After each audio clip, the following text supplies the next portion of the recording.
Hola! Bienvenue sur Les Affaires de Louise pour une nouvelle vidéo. Je suis un peu excitée parce que du coup c'est la première vidéo que je filme après avoir publié les autres. Parce que les deux autres vidéos, vous avez vu que je vous mets dans le petit, c'était des vidéos que j'avais filmées avant de faire mes premiers montages. Donc depuis je peux vous faire un petit rex de comment ça s'est passé. Le montage, première vidéo, j'ai mis un peu plus de 10 heures avant de comprendre comment est-ce que tout fonctionnait. Et la deuxième vidéo, bon, ça a été un peu mieux. Je crois que j'ai commencé à prendre le coup de main, donc j'espère que celle-ci sera encore plus courte à monter. On y croit, je vais devenir de plus en plus douée. Et c'est aussi la première vidéo que je filme avec un micro. J'ai aucune idée de si ça va bien fonctionner. N'hésitez pas en fait à me faire vos retours en me disant bah ça serait peut-être bien d'améliorer tout ça en restant dans la bienveillance. Donc voilà, j'avais envie de revenir aujourd'hui pour vous présenter ma palle du mois de novembre. C'est rare que je fasse des palles. J'en faisais beaucoup à une époque.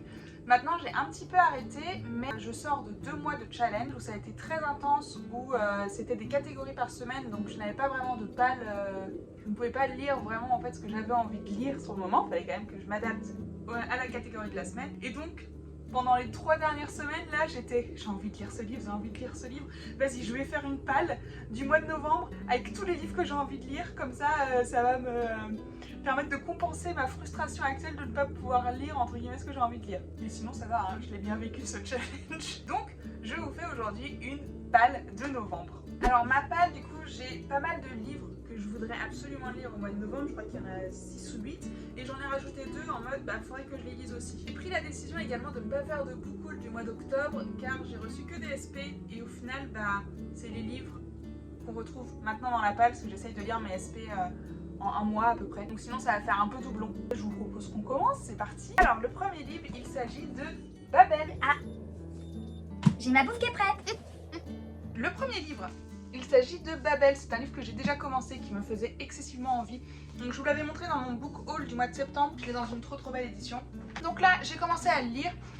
J'en ai lu que 3 chapitres et ça représente déjà pas mal de pages, hein, certains 70 pages. Je le lis lentement parce que du coup je sors d'un challenge, donc j'ai besoin de le lire lentement, et aussi parce que c'est en VO. On suit ici un jeune garçon qui est orphelin suite à une épidémie, qui va être pris sous l'aile du professeur Lobel, qui va être emmené à Oxford, plus précisément à Babel, qui est une institut de traduction. Et pour le moment j'en suis un petit peu là, hein, parce que j'ai lu que 3 chapitres. C'est un roman qui parle notamment du racisme, qui parle de l'exclusion, de la moquerie que les personnes d'origine étrangère font face. On sent à travers les 3 premiers chapitres déjà que l'autrice elle est en colère et que ce livre vraiment il est un peu là pour dénoncer tout le racisme que les personnes ont vécu et hélas vivent encore.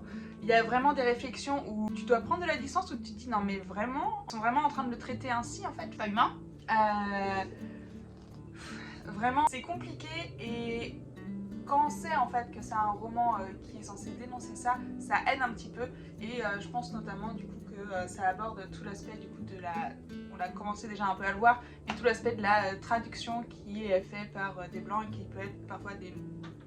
J'ai pas l'impression d'employer les bons termes pour parler de ce bouquin, mais ça a l'air vraiment d'être un livre puissant. J'ai hâte de vous faire un avis lecture dessus parce que je pense qu'il est vraiment très bon et très beau. En tout cas, pour l'instant, des 70 pages que j'ai lues, je l'ai pour le moment trouvé vraiment incroyable. En fait, vraiment, c'est un livre, et l'auteur en parle dans sa note, c'est vraiment un livre qui parle en fait de la désillusion, qu'en fait, elle se faisait une magnifique image d'Oxford et qu'elle a été déçue par en fait tout ce côté du racisme en fait. En bref, je vais pas m'étaler, je m'étale déjà à mort. Je vous en reparle avec un résumé un petit peu mieux que celui-là. Je pense vraiment qu'il a l'air bien. Je crois avoir entendu parler d'une traduction, j'ai cru voir passer un truc comme ça, mais je sais pas de qui, je sais pas de quoi, je sais pas quand. En tout cas, c'est pas mal. D'ailleurs, c'est l'autrice qui a écrit The Poppy War, qui est apparemment un livre incroyable, mais je ne sais pas encore si je vais le lire, je ne sais pas encore si c'est un livre qui me correspond au niveau de mes goûts de lecture. J'attends de voir. Si j'aime trop celui-là, je pense que je tenterai The Poppy War derrière.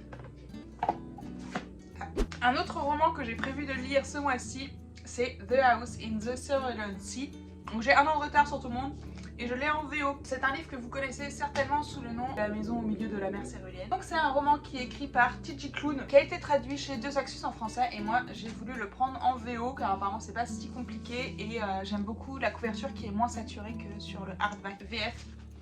Et en dessous c'est tout simple. Ici je sais qu'on est sur une romance MM, que c'est un roman doudou pour beaucoup de personnes, et en fait c'est vraiment juste ce que j'avais besoin pour ce mois-ci. J'ai juste envie d'avoir une bonne lecture doudou. Tout après Babel, je pense que ça pourrait être pas mal. Apparemment ça a une vibe de Miss Peregrine et les enfants particuliers. Donc j'ai un peu hâte d'en savoir plus et de le découvrir. Donc là il y a This book is very close to perfect. Bah, je n'en doute pas et j'ai envie en fait d'avoir un coup de cœur comme tous les gens ont eu un coup de cœur dessus. J'ai hâte. Voilà pour celui-ci. Ensuite un livre que j'avais très hâte de lire qui est Kintsugi de Marie Paris qui est publié chez Ozu, donc c'est Kintsugi, le fil de ma vie. C'est un livre qui m'a été envoyé par la maison d'édition et d'ailleurs je suis partenaire de Ozu, je suis trop contente. Donc bref, c'est un des premiers livres du coup que j'ai reçu qui parle tout ce qui a été cassé peut être réparé. Le Kintsugi, c'est une méthode pour réparer la vaisselle par exemple, avec des trucs d'or. Du coup ça permet de réassembler le truc. C'est un roman qui avait l'air hyper émouvant et je me suis dit en fait qu'il allait encore briser mon cœur, donc je l'ai pris et j'ai trop hâte de le lire. Pour l'instant j'attends que Anaïs de Elvish Book le reçoive également, vu qu'elle est aussi partenaire, pour qu'on puisse se faire une lecture commune, également avec Michoko et Audrey Books. Là on est toutes les 4 partenaires, donc on a envie de se faire une LC dessus. Voilà, trop hâte. En lecture que j'ai prévue aussi ce mois-ci, c'est pas cette grosse pavasse, mais juste le tome 1, Entre chien et loup. Je vous en avais parlé dans mon dernier book haul, c'est un roman que j'ai lu, je crois que j'avais lu peut-être les 3 premiers tomes. C'est les 3 premiers tomes ou les 4 premiers tomes que j'avais lus au lycée et que j'avais beaucoup aimé. Et donc là, avec la sortie du tome 6, qui est sorti le 2 ou le 3 novembre chez Page Turner, ils organisent une lecture commune sur les 6 premiers tomes. Donc moi j'ai envie de me relire le premier tome. Je sais pas quand est-ce que je vais me le caler dans le mois, je vais voir parce que j'ai quand même pas mal de lectures qui me font envie. Donc c'est un roman en fait où on peut dire que tout est inversé, que tout ce qui est noir est puissant et tout ce qui est blanc est pauvre et faible. Il y a tout là-dedans. On suit une jeune fille qui est fille de ministre et lui qui est fils d'un rebelle. Donc voilà, amour impossible, tout ça. Donc ça a l'air trop chouette. J'ai hâte de me refaire cette petite relecture. On continue avec This Savage Song, j'arrive à le dire, de V.E. Schwab, qui est mon autrice préférée. Donc quand j'ai su que Lumen allait sortir un nouveau livre de V.E. Schwab, j'étais super contente. On se calme, surtout que, bon, vous le saurez, enfin l'annonce aura été faite d'ici là, mais apparemment il y aura peut-être V.E. Schwab au salon de Montreuil. Je suis surexcitée. Tout va bien, tout va bien. Du coup, j'ai demandé à la maison d'édition si je pouvais recevoir ce livre. Ils m'ont dit pas de soucis, on te l'envoie. Et le voici. Et je suis super contente. On suit une jeune femme qui est humaine et qui rêve d'être un monstre. Et on suit un jeune homme qui est un monstre et qui rêve d'être humain. C'est tout ce que je sais, c'est tout ce que je veux savoir. Je sais qu'il y a un rapport avec de la musique. Je crois qu'il y a un violon dans le bail. J'aime trop la couverture qu'ils ont faite. Trop beau. Et j'ai hâte, enfin, de toute façon, c'est du V.E. Schwab. Enfin bon, je dis ça, mais j'étais un peu trauma de Vicious, où certes j'avais bien aimé le tome, mais ça m'a tellement traumatisée que j'ai décidé de pas lire la suite. Donc j'espère que je vais pas finir traumatisée de celui-là, parce que je veux pas. Un roman que je fais traîner depuis bien trop longtemps dans ma palle, qui est Le goût du danger de Eri Beatty, encore chez Lumen. Et un roman, un 3e tome. Donc le premier tome c'est La couleur du mensonge. Si vous me suivez sur Instagram, j'en ai déjà un petit peu parlé. La couleur du mensonge, c'est ma saga young adulte favorite. Je me suis posé la question ces derniers mois en me disant quelle est la saga vraiment young adulte que j'aime trop. Et La couleur du mensonge en fait. J'ai lu que les 2 premiers tomes, mais j'ai lu le premier tome environ 4-5 fois. On aurait peut-être pu se dire que j'aurais pu lire le 3e tome à un moment donné. En fait, je ne lui trouve pas de défaut, je l'aime trop, vraiment j'aime trop. Et donc ce 3e tome, il faut que je le lise, et celui-ci je le lis avec Sarah de L'ivresse des mots. Donc j'ai trop hâte, on va normalement se caler ça en novembre. Normalement juste après Babel, on se lit celui-là. Dans mes avis de lecture de novembre, il n'y a pas Le goût du danger, c'est qu'il y a un problème, il faut venir m'engueuler. Parce que c'est que ça va pas du tout, à un moment donné il va falloir arrêter de le faire traîner. Mais j'ai peur à chaque fois des derniers tomes, j'ai peur d'être déçue, j'ai peur de ne pas aimer la fin, de la trouver trop simplette ou de la trouver pas assez poussée, trop rapide. Ça me stresse, vraiment les fins de saga c'est un genre de truc qui me stresse à mort. Et en plus quitter les personnages, horrible, bref. Tout va bien. La couleur du mensonge, le tome 1, on suit Sage qui doit se marier, elle n'a pas envie, un peu comme à la Mulan, vous savez au début, elle doit aller voir une marieuse et la marieuse elle lui fait ah ça va pas être possible. Tu vas pas pouvoir te marier en fait parce que ça se voit clairement que t'as pas envie et en plus t'as pas du tout le comportement pour te marier. Donc pas de peau, hein, en même temps ça l'arrange mais en même temps c'est pas terrible et du coup la marieuse va finalement lui proposer de devenir son assistante et de devenir un petit peu son espionne, c'est-à-dire qu'elle va devoir se faire passer pour une jeune fille qui va devoir se marier.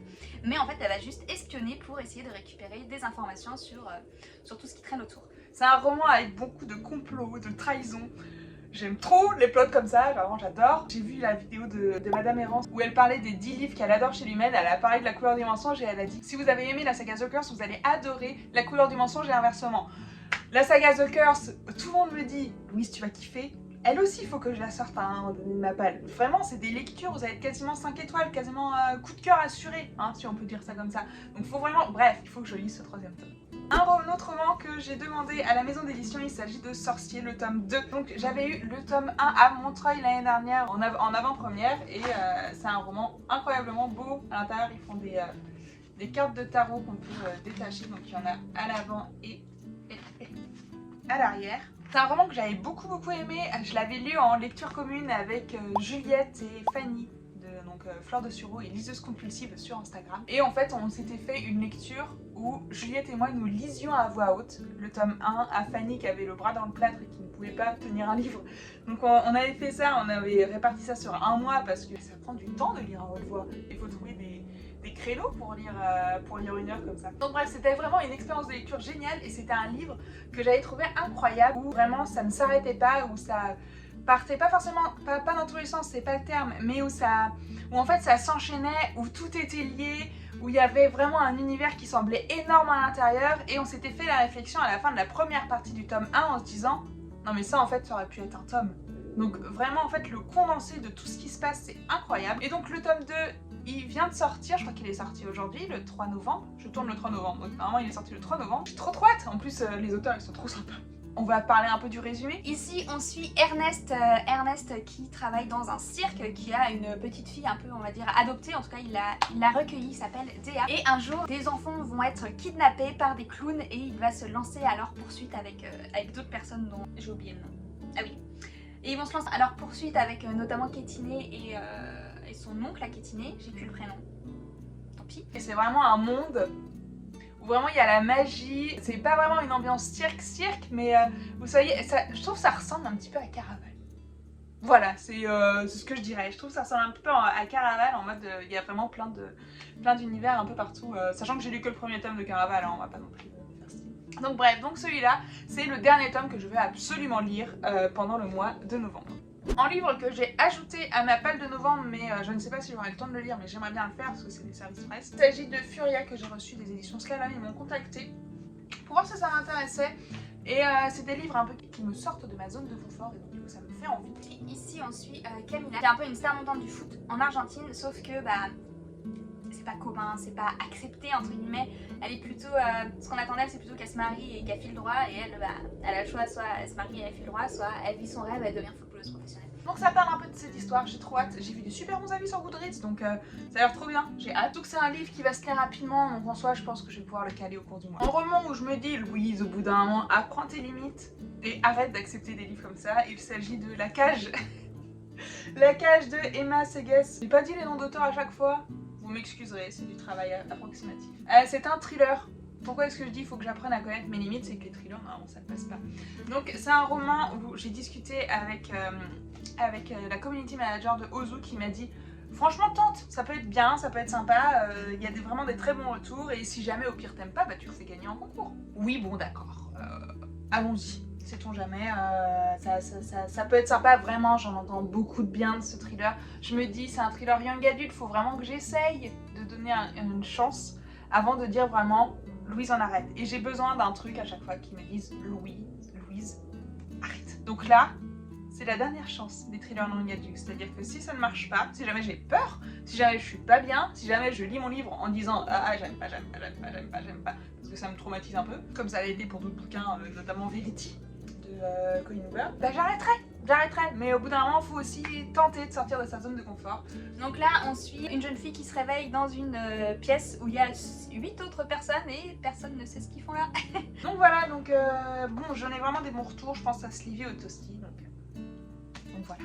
Et voilà, c'est la fin de cette vidéo, j'espère que ça vous a plu. N'hésitez pas à me faire vos retours un petit peu sur est-ce que vous voulez des résumés un peu plus explicites, un peu moins explicites, que j'essaye d'être claire peut-être dans les résumés, peut-être que je suis pas assez claire, n'hésitez pas à me faire des retours là-dessus. Dites-moi, surtout, dites-moi si jamais vous avez lu des livres de ma palle, dites-moi ce que vous en avez pensé. Essayez de me hyper un petit peu pour que je les lise. Hein. C'est le but, hein. C'est le but. Je veux que vous me hypez pour les lire. Si jamais...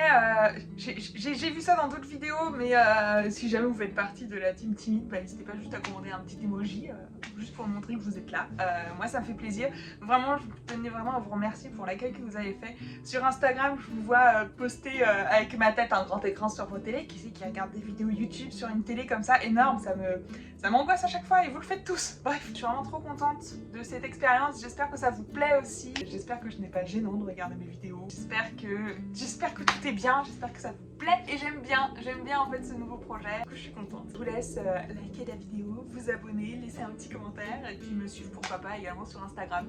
Voilà. Bon allez, ciao. Bisous.